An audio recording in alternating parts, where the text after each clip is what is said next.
Hi everyone. आज के इस वीडियो में मैं पेपर डिस्कस करने जा रही हूँ कि मेरे पेपर में जब मैं मॉक टेस्ट देती थी तो मेरे कितने नंबर आते थे। जैसा कि मैंने पहले ही आप सबको बता दिया है कि मैंने Allen online spark batch join किया था, तो नवंबर में मैंने ज्वाइन कर लिया था और मार्च तक मैंने ऑनलाइन टेस्ट दिया था। ठीक, तो फिर एलन क्या करवाता है कि एवरी 21 डेज़ पे हर एक मॉक टेस्ट रखता था। उसको वो माइनर बोलता था। जब सिलेबस कंप्लीट नहीं हुआ रहता था, up to completing the syllabus, मान लेते हैं कि नवंबर में क्लासेस स्टार्ट हुई हैं और मार्च तक क्लासेस चल रही हैं, ठीक, तो हर एक 21 डेज़ के बीच में एक पेपर रखते थे एलन वाले और उसको वो माइनर पेपर बोलते थे। तो सबसे पहले मैं आपको अपना माइनर पेपर के मार्क्स दिखा देती हूँ कि मेरे कितने नंबर आते थे। तो वो मैंने ऑनलाइन दिया था, तो उसका तो ऑनलाइन ही रिकॉर्ड है मेरे पास, तो ये आप देख सकते हैं। सबसे पहले जो है मतलब 627 आए थे, फेब में है ये। फिर उसके बाद जो है टेस्ट पैटर्न वगैरह किस टाइप का है, एमसीक्यू टाइप का कि क्या है कैसे है। फिर उसके बाद आप भी देख सकते हैं मार्च ये अप्रैल में भी कुछ पेपर मैंने दिया था ऑनलाइन और कुछ ऑफलाइन भी दिया था। तो मतलब ये सारा व्यू है। आप मेरे नंबर भी देख सकते हैं। मेरे 557 भी आए हैं, 618 भी आए हैं, 597 भी आए हैं, 626 भी आए हैं, 660 भी आए हैं, 627 है। ये सारे मेरे नंबर हैं। तो ये मेरे नंबर कुछ मैंने ऑनलाइन दिया था, लेकिन मार्च तक मैंने केवल ऑनलाइन दिया था। उसके बाद मैं ऑनलाइन प्लस ऑफलाइन दोनों मोड में पेपर देने लग गई थी। जैसे 605 भी नंबर आए हैं, 602 नंबर आए हैं मेरे, 655 आए हैं, 650 आए हैं, 620 आए हैं, 638 आए हैं, 595 हैं। तो आप ये भी देख सकते हैं कि अप्स एंड डाउन्स है। मतलब ऐसा भी नहीं है कि मेरे नंबर हमेशा ही बहुत अच्छे ही आ रहे हैं इसमें।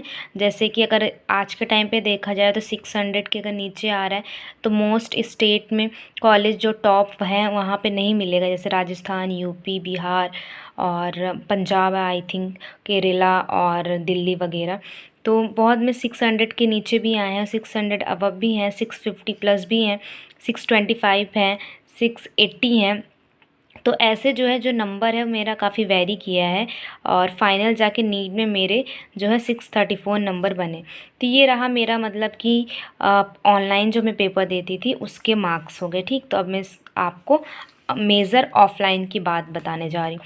तो ये रहा मेरा पेपर, एलन जो मेज़र पेपर करवाता था उसके नंबर। तो पहले टेस्ट में मेरे 655 आए थे। तो मैं अब ऐसे सारे टेस्ट का तो मतलब ऑन एन एवरेज बता सकती हूँ कि मेरे जो नंबर हैं वो वेरी किए हैं। 555 से लेके 680 हाईएस्ट मेरे नंबर आए थे, जिसमें जैसे 655 हो गए। तो मैं आपको पहले एक बार पेपर अपना दिखा देती हूँ कि मैंने कैसे क्या अटेम्प्ट करती थी। ठीक, तो सबसे पहले कोरोना की वजह से सारा लॉकडाउन वगैरह लग रखा था, तो मैं घर पे ही मतलब सारे पेपर्स प्रिंट आउट करवाती थी और प्रिंट आउट करवाने के बाद उसको सॉल्व करती थी। जैसे कि आप ये देख रहे हैं सारी ये प्रिंट आउट पेपर है। ठीक, तो इसमें जैसे मेरे 606 नंबर आए हैं। तो इतने भी अच्छे नंबर नहीं आते थे और कहीं कहीं जब अच्छा पेपर भी जाता तो नंबर भी काफ़ी अच्छे आते थे। तो ये आप देख सकते हैं कि मैं ऐसे अपने पेपर को प्रिंट करती थी और सॉल्व करती थी। चेक तो मैं खुद से नहीं करती थी और पेपर भी प्रिंट खुद से नहीं करती थी, क्योंकि अगर आप पेपर प्रिंट कर रहे हो तो क्वेश्चंस आपको दिख जाएंगे, तो फिर वो सॉल्व करने के में मज़ा नहीं आती। तो घर पे भैया अगर फ्री रहते थे तो पेपर प्रिंट कर देते थे। तो ये आप पूरा देख सकते हैं कि ऐसे जो है मैं पेपर अटैम्प्ट करती थी। ठीक, तो मेरा पेपर अटैम्प्ट करने की स्ट्रैटेजी यही रहती थी कि सबसे पहले मैं बायो करती थी, फिर केमिस्ट्री, फिर फिज़िक्स। ठीक, तो ये इसके आंसर्स वगैरह भी ये आप देख सकते हैं। मेरे फिज़िक्स में भी काफ़ी गलत हुआ करते थे क्वेश्चंस, लेकिन धीरे धीरे आप जितने जितने पेपर लगाते जाएंगे उतना आपके क्वेश्चन सही होते जाएंगे। तो ये रहा पेपर। तो सबसे पहले पेपर लगाने में ओमा शीट भी मैं घर पे ही फिल करती थी। मतलब एक सिंगल सिटिंग में 2 से 5 के बीच में कंप्लीट पेपर लगाना। बायो में जैसे कि मेरे मेन एग्ज़ाम में 360 आउट ऑफ 360 आए हैं, तो ऐसा नहीं है कि मेरा पेपर्स में जब मॉक टेस्ट देती तो भी आते, तब भी क्वेश्चंस मेरे बहुत गलत भी हुआ करते थे। जो क्वेश्चंस गलत होते थे उसको मैं रिवाइज़ करती थी, उसको देखती थी कॉन्सेप्ट कहाँ क्या कमी रह गई है और उसको एक शॉर्ट नोट्स में लिख लेती थी ताकि उसको मैं बार बार रिकॉल कर सकूँ। तो ये आपने देख ही लिया है। ये जैसे कि इसमें 675 वगैरह नंबर आए हैं मेरे। तो अब हर पेपर को तो मैं आपको नहीं दिखा सकती, मैंने मेन चीज़ें बता दी हैं कि क्या कैसे करना है। नंबर वेरी भी करता है अप्स एंड डाउन्स लाइफ में आते हैं, उसको मतलब as a part of life है। जैसे कि इसमें 625 ये सारे जो मैं आपको दिखा रही हूँ मेजर पेपर, मेजर मतलब जो फुल सिलेबस का पेपर होता है वो उसकी बात कर रही हूँ, ठीक। तो ये हो गया। अब जैसे कि मेरे इसमें हाईएस्ट नंबर आए थे 680, तो मुझे ये तो पता चल गया था कि मेरा जो रेंज है वो 625 से लेके जो है 680 650 तक होने वाला है। तो मेन एग्ज़ाम में मैं एक्सपेक्ट कर रही थी 650 के अराउंड, बट ये 2-3 क्वेश्चन और सही होते काश, लेकिन नहीं हुए। लेकिन ठीक है, जो होता है आपकी लाइफ में सब अच्छे के लिए होता है, जो भी रिज़ल्ट आते हैं। तो ये आप सारे मेरे पेपर्स देख सकते हैं, इन सब की कंडीशन कैसी है। ये रहे मेरे सारे पेपर, ये रहा मेरा सारे पेपर।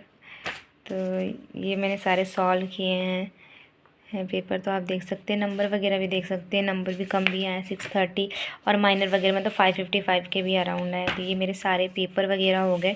बस यही बोलूँगी कि जो भी गलती आपके पेपर में हो रहा है उसको, हाँ, जैसे एक आध पेपर मैं आपको डिस्कस कर देती हूँ। जैसे कि मान लीजिए इधर के मेरे सारे क्वेश्चन सही हो गए, ठीक, और इधर के जैसे ये वाला मेरा क्वेश्चन गलत हो गया, तो उसको फिर मैं रिवाइज़ करती थी, उसको देखती थी उस क्वेश्चन में क्या कमी रह गई क्या नहीं रह गई।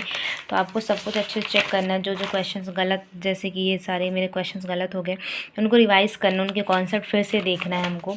तो ये सारा हो गया मेरा मॉक टेस्ट जो मेज़र वाला था। तो मैंने सेकंड पे ये लगाया था, मतलब पहला माइनर पूरा पेपर लगाया था, फिर उसके बाद मेज़र में पेपर सारे पेपर्स मैंने लगाए थे। तो बस यही कि आपको सारे क्वेश्चंस जो है वो रिवाइज़ करना है। और ये हो गया, ठीक। फिर उसके बाद थर्ड नंबर पे आता है ये बुकलेट। ये बुकलेट आपको प्रीवियस ईयर क्वेश्चंस जो है उसको भी आपको काफ़ी अच्छे तरीके से लगानी है, ठीक है। तो ये जो है नीट के 11 ईयर्स के पेपर्स है, मैंने इसको भी पूरा सॉल्व किया है अच्छे तरीके से। ये आप देख सकते हैं कि पेपर मैंने ऐसे लगाया है। तो ये मेन ये है कि प्रीवियस ईयर के पेपर्स आपको ज़रूर लगाने, क्योंकि वो काफ़ी हेल्प मिलता है, आपको पता चलता है कि कहाँ से पेपर बन रहा है, कहाँ से चीज़ें आ रही हैं, कौन सा टॉपिक ज़्यादा इंपॉर्टेंट है, कौन सा लेस इंपॉर्टेंट है। फिर मैंने एम्स का भी टेस्ट पेपर लगाया था, क्योंकि क्या था कि मुझे बायो की प्रैक्टिस करनी थी, और एम्स का जो लेवल रहता है उससे काफ़ी अच्छी प्रैक्टिस हो जाती। तो मैंने एम्स का भी पेपर जो है ऑलमोस्ट लगाया ही था, पूरा पेपर लगाया था। तो इसीलिए मैं आप सबको बता रही हूँ कि मैंने मोर देन 100 मॉक टेस्ट लगाए थे, तो सब कुछ मिला के। और जेई मेंस के भी मैंने, क्योंकि जेई मेंस अब जो है काफ़ी फेजेस में होने लगा है, तो उसके मतलब काफ़ी पेपर्स हो जाते हैं। तो आप जितना हो सके उतना लगा लो, अदरवाइज़ मैं अभी नहीं बोलूँगी कि अब कुछ लगाने की ज़रूरत है। अब बस नीट का प्रीवियस ईयर क्वेश्चंस लगा लो, कुछ मॉक टेस्ट लगा लो, और थ्योरी अच्छे से करो, एनसीईआरटी अच्छे से करो, इतना मोर देन सफिशिएंट है। तो मैंने बस इतनी ही सारी चीज़ें की थी, जिसकी वजह से मेरे जो बायो में काफ़ी अच्छे नंबर आए हैं, 360 आउट ऑफ 360 परफेक्ट स्कोर आया है। और केमिस्ट्री में 156, और सॉरी फिज़िक्स में जो है 118। तो फिज़िक्स में भी काफ़ी कम रह गया, उसकी वजह से मेरे नंबर थोड़े से कम हो गए, अदरवाइज़ 650 प्लस आ जाता। सो ये वीडियो यहीं रहा।